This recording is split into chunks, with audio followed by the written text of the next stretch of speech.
constant never. Then sigh not so, but let them go, and be you blithe and bonny. And one on shore,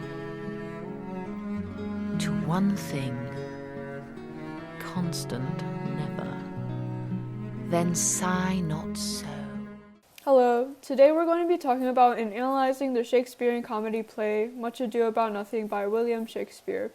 I'm sure everyone knows who he is, but for those of you who do not, Shakespeare was a playwright-poet considered as the literary greatest of all time.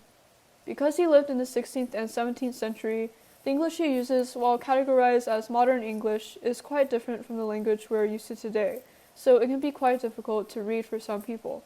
You might find words like hath and phrases like musty victual and have no idea what they mean. Shakespearean works can be categorized into three things: comedies, histories, and tragedies. Comedies include famous works such as Twelfth Night and The Merchant of Venice. Their purpose is to make others laugh. Notable Shakespearean histories are Macbeth and Julius Caesar, plays that are almost biographies of famous leaders. Tragedies are perhaps some of Shakespeare's most famous works, plays that have a sad ending which usually means death. Romeo and Juliet, Hamlet, and Julius Caesar. Today we'll be focusing on one of his comedies.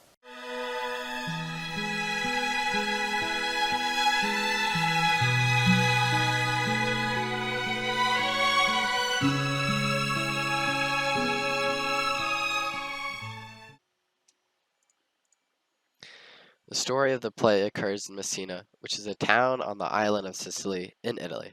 Much Ado About Nothing is contrary to many other famous Shakespearean works in that it is not a romantic play with a tragic ending. Instead, Shakespeare opted for a romantic play with a happy ending. Rather than seeing a young couple commit double suicides or a string of murders in the fight for the throne of Scotland, the play revolves around two couples that recently fell in love with each other, and a jealous brother that attempts to foil their happy plans. An interesting thing that readers can notice is that the play takes place almost entirely in the estate of Leonato, which can play a role in emphasizing, as the title suggests, the events in this play are frankly unimportant. We will go further in depth in this later. Back to the setting of the play. The events occur either in 15 or 1600s, so the concept of falling in love at first sight and making decisions to get married is taken more lightly in an era of marrying for the strength of family alliances or for wealth. This explains the almost instant courtship of Claudio and Hero, as well as Benedict and Beatrice.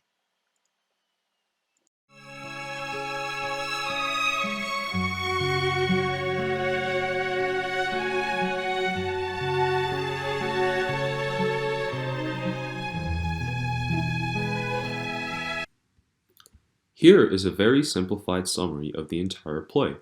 First, a group of men have just won a battle and are staying at a man named Leonato's estate for a while.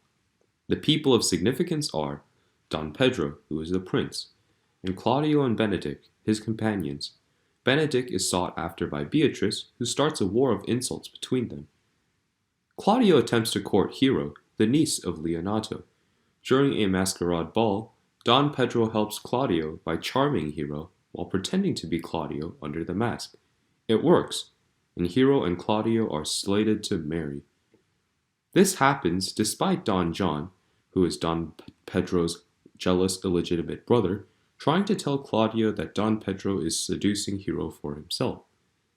Don Pedro continues his matchmaking even further, making Benedict and Beatrice fall in love.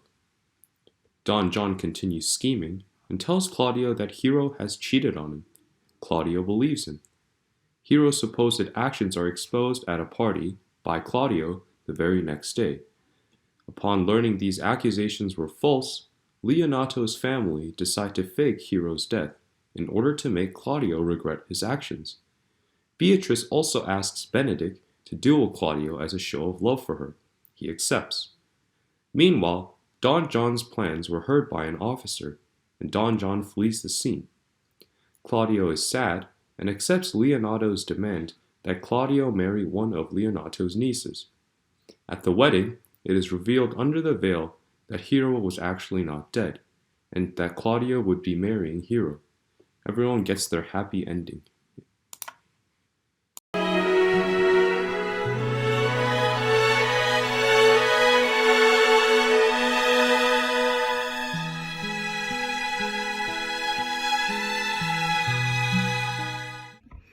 In this play, there are 7 characters that have a major role: Leonardo, Don Pedro, Claudio, Hero, Beatrice, Benedict, and of course the villain Don John.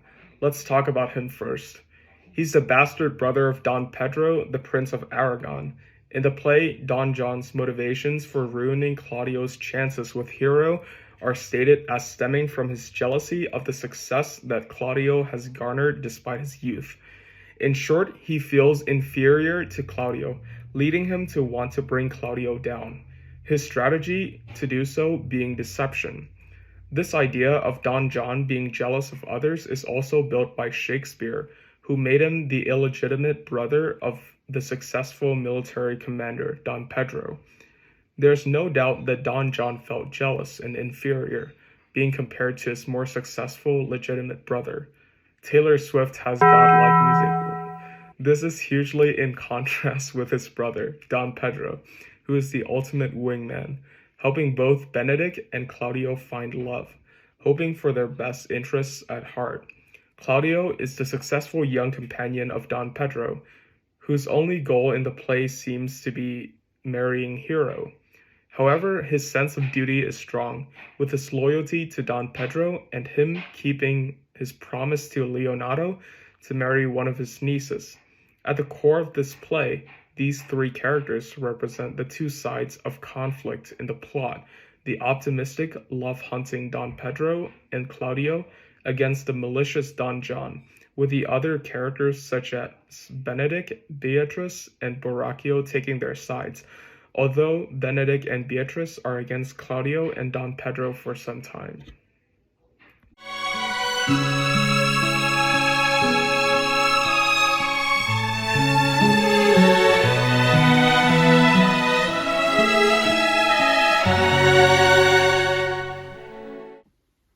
After reading through this play, it is initially difficult to try and find meaning or a moral lesson that one can learn from it.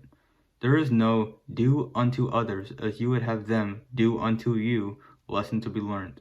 Not even something direct such as make sure that the person you love is actually dead before drinking poison. The reason for a lack of a lesson learned is simple. There is no lesson. As the title of the play suggests, there's absolutely nothing about the play that is grave or has serious consequences. The things that happen in this play, quite literally, are much ado about nothing. As mentioned before, this is supported by the fact that the entire play, taking place in someone's estate rather than spanning over a large city or country, almost simplifies the setting. Don John's motivations in this play seem almost childish. He is jealous of Claudio's success, and to do so, he wants to ruin Claudio's chances with his crush. And in the end, everything turns out well, with everyone's plans working out. Claudio marries Hero, despite thinking that it would be someone else. Benedict and Beatrice get over their constant quarreling and announce their engagement.